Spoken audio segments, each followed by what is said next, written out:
first I'm going to give credit to Oral Roberts. They got a really good team, I think.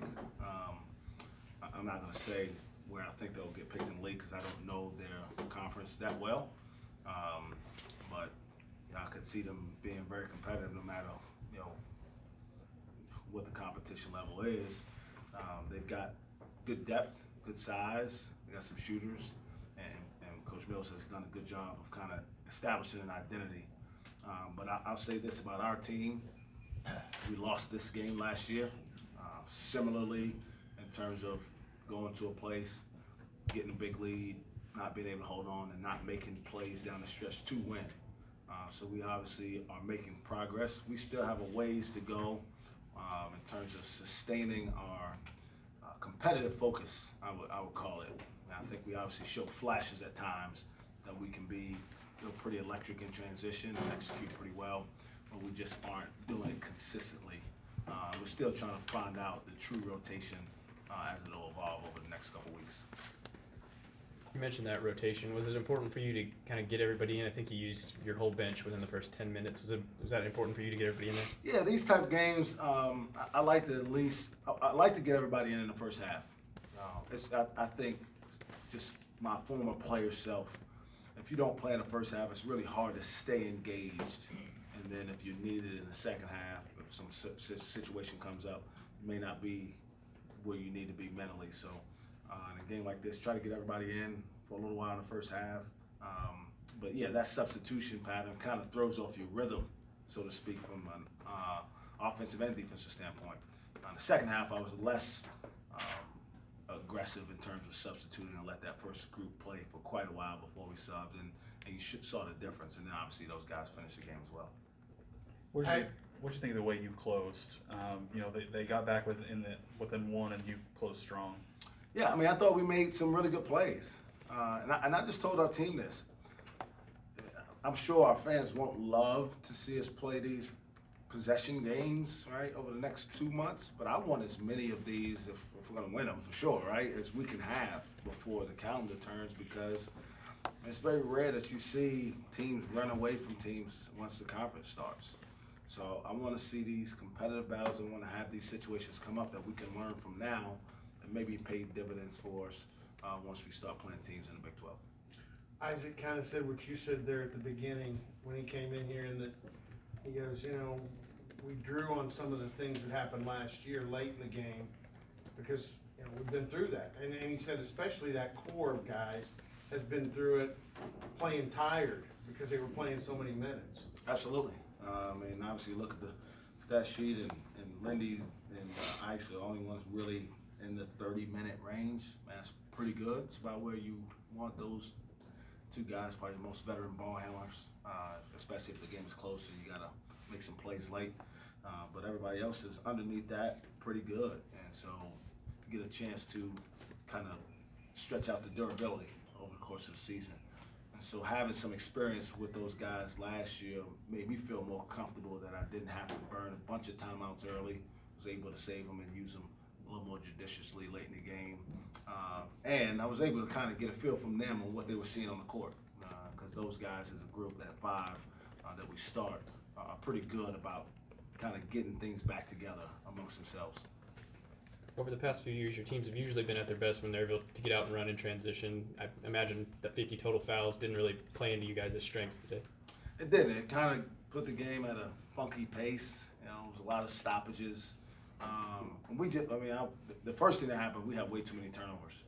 Uncharacteristic of Lindy's, certainly like a 2-to-1 assist turnover kind of guy. He had 6 turnovers today. Cam never really gotten a rhythm offensively, but I'm proud that he showed that he can still impact the game. You get double digits without making a basket. That's a guy knowing that, I got to find a way to impact it in another way. So kudos to him, because that's not what he would have done prior. He would have still tried to hunt more shots and may have wound up in a 0 for 12 type of night and not gone to the free throw line and not got rebounds and all that stuff. So, yeah, the fouls were definitely a problem in terms of the pace of the game, but we made them late. And so I was really proud of us to step up and make free throws. Speaking of impact, eight block shots is an impact. Yeah, I mean, he's a game changer.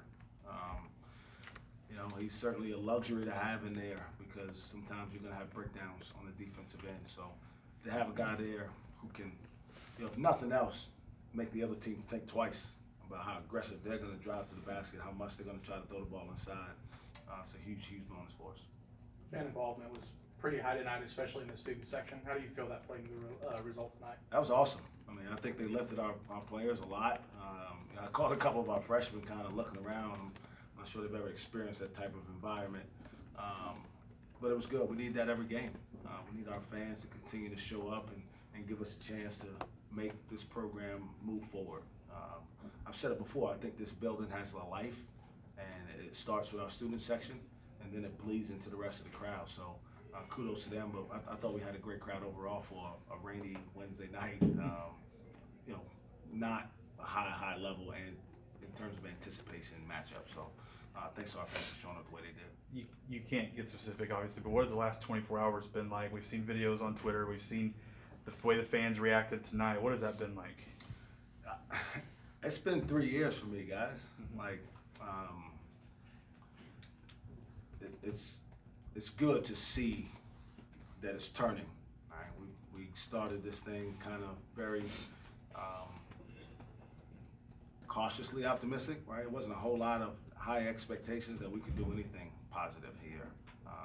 The fan base was very skeptical, to say the least, about the prospects of what this program will look like under our leadership.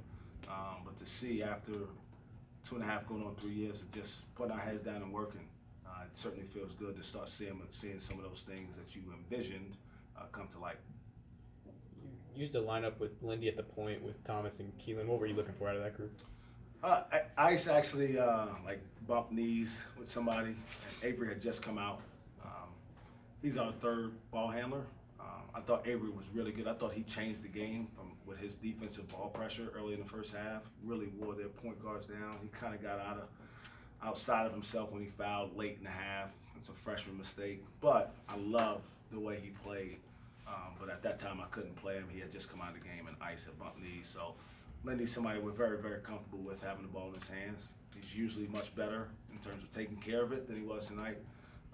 But it also gives us more size and shooting throughout the lineup, because neither Ice or Avery are great shooters. When you move Lindy there, now you got somebody who teams definitely have to guard as a primary ball handler. Ice took 2 threes at the beginning of the game. That's something that he probably wouldn't have done last year. Was that nice to see, especially with one go down? Yeah, he's really conscious about his jump shot, and in a good way. He wants to improve it. He wants to work at it, and the USA basketball experience kind of stunted his growth in that area this summer. But it was really, really important for us to allow him to do that, because you just don't have those opportunities all the time. But he's continued to work on it since he's been back, and as his confidence grows in it, maybe he'll take 1 a game or 2 a game to keep teams honest, because if they have to guard him, and now he's got an opportunity to drive against usually guys 2 or 3 inches smaller than him, usually 15, 20 pounds lighter than him, he's a load to try to handle as a point guard. Then you mentioned. Sorry, go ahead. You mentioned Keelan the nerves kind of got to him last Friday. Was it nice to see a couple shots of his go down? Yeah, it was good. I mean, I think that's kind of, again, part of the early season. We haven't had a game where 3 of our freshmen have all played well at the same time, right? We had Hedy and Cato both play well. Neither one of them were great tonight. Leading up to the scrimmage, Keelan was really good. He wasn't great last Friday. He was better. Avery did some things defensively.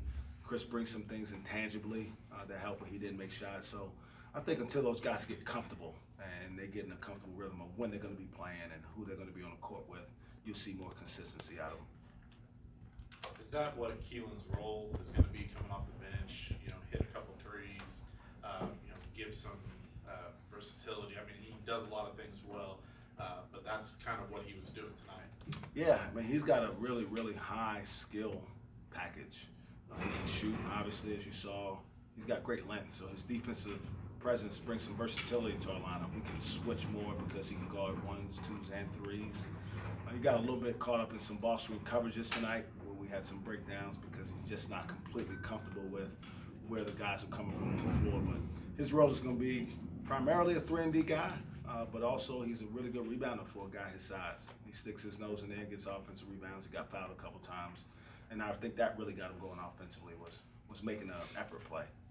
Caleb, you know, he wasn't able to produce a whole lot offensively, but you know, just watching him specifically, high motor guy from start to finish whenever he was on the court.